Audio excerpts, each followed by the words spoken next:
This is a story of going out of your way to find adventure and getting more than you'd ever expected.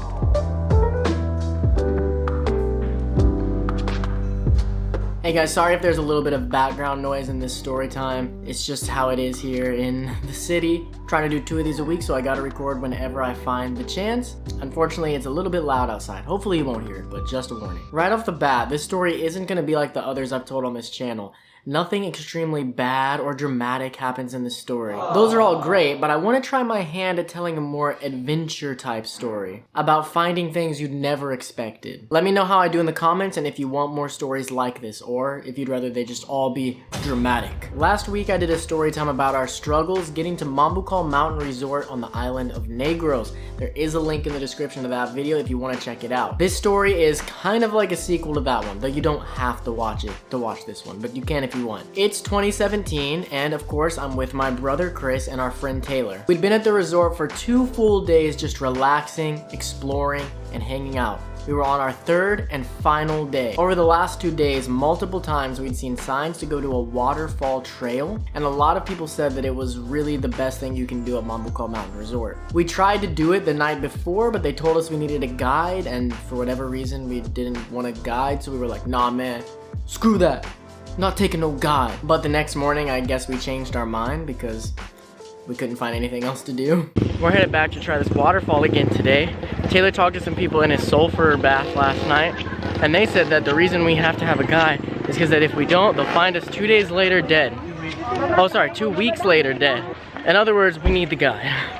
We were just being a little overconfident. We're gonna go try this again. But for whatever reason, when we got back to the trail, they told us that all the guides were taken and you can just go without one. Even though the night before they told us we definitely needed a guide. So that was a little bit weird, but we ended up going without a guide anyway. And honestly, it was fine. If you're doing the waterfall trail ever at Mambucal Mountain Resort, you really don't need a guide. It's pretty straightforward.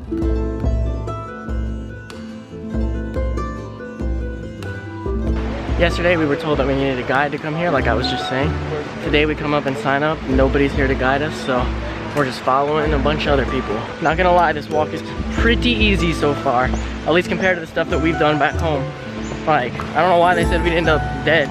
Maybe it's gonna get worse, I don't know. Right away, the trail was absolutely gorgeous. This was our first time ever really seeing and appreciating waterfalls in the Philippines.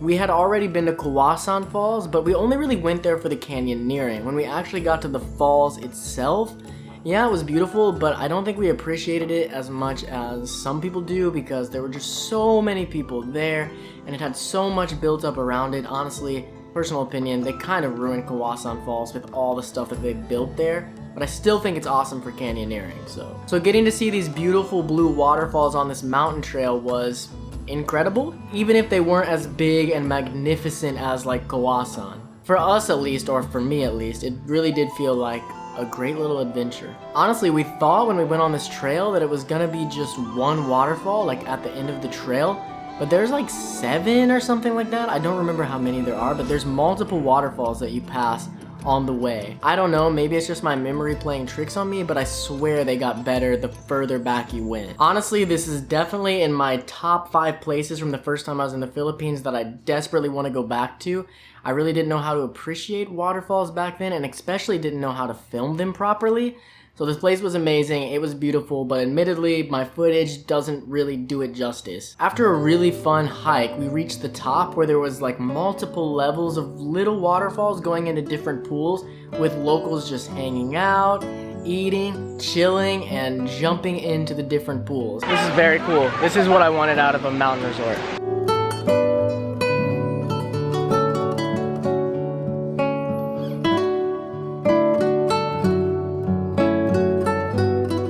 Honestly, we just wanted to keep going and ended up walking up the little mountainside to like this village, or maybe it was just one person's property, I really don't know. It looked like a little village to us back then. And I remember this little girl came out who I don't remember speaking any English and was just like walking around with us. It was really, really gorgeous. You could see out over everything so far. And like I said, my footage doesn't do it justice, but it was absolutely breathtaking. This is like the definition of adventure right now. We went on this path to find a waterfall. We just kept going up the freaking mountain. We get to the top and we find some little village with people just hanging out. Beautiful views. Couldn't have asked for more today. Didn't expect to get anything like this at all when we went on this path, but couldn't be more happy. I remember too when we went back down from the little mountaintop back down to where the pools were that people are jumping in. People kept asking us for pictures, and especially asking Chris for pictures. Like legit, there was this point where there was a family and they were just trading out family members, getting pictures with Chris. It was really hilarious. This was everything I wanted out of the Philippines. Just going up somewhere like this. We didn't expect to find anything like this. We expected to see some little waterfall or something, but to find 7 different waterfalls, then to find this amazing lookout on the top of the mountain, as well as all the locals just jumping in these pools.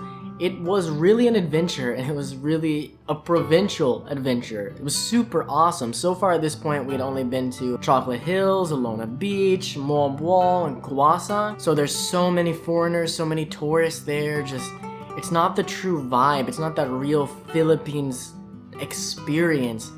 And this was really the first time I got to ever feel that, was going on this trail. I really think I can thank doing this trail for possibly shaping this channel into what it is today, where I lean much more heavily toward trying to find hidden spots and trying to be much more in the province. It definitely really shifted my priority and my focus here in the Philippines away from those big spots that everyone knows about. After exploring for a bit, we went back to the little area with the pools and just watched people jump in, just hanging out with the locals, really enjoying the energy. Taylor even jumped in a couple times himself.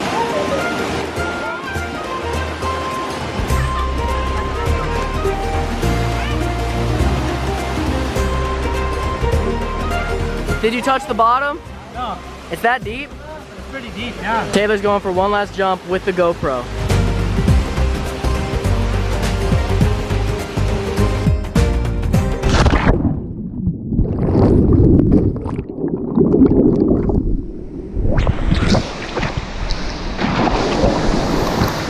I don't know why I didn't jump in, neither me or Chris jumped in. Now, if I ever go back, you better believe I'm going straight to that waterfall trail, I'm going up to the top, and I'm jumping in that pool. It's really hard to explain why something like this is fun and exciting, even though it's not a giant tourist spot. And I honestly feel bad that so many foreigners and tourists miss this sort of thing and just miss that provincial experience in the Philippines when they come here. There's something really amazing that I honestly just can't describe to you about these smaller provincial trips in the Philippines. The locals always just know how to make anything a good time. That is a fact. On our way back, we were jumping around on the little rocks, coming down, just taking our time, really taking it all in.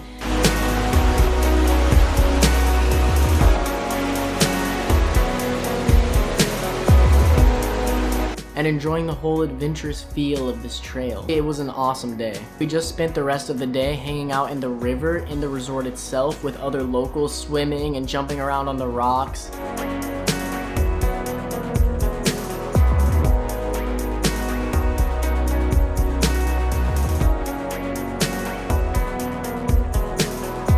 And then ended off the night in the hot springs, which I don't have any footage of. Unfortunately, I left the camera. I said, we don't need that. It was my first time in hot springs ever, like real hot springs. I'd only been in like hot tubs back home.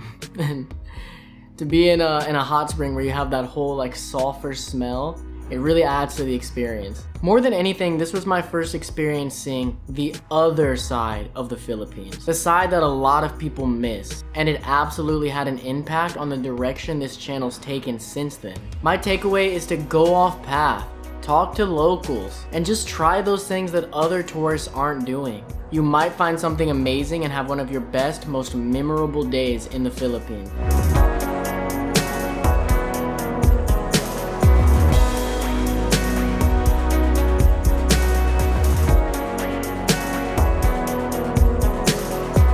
Let me know if you guys like this drama-less type of story time, just telling you about an awesome adventure we went on, or if you never ever want me to do this ever again. Thanks for watching. Sorry again about the background noise. It's ridiculous here right now, and keep wondering.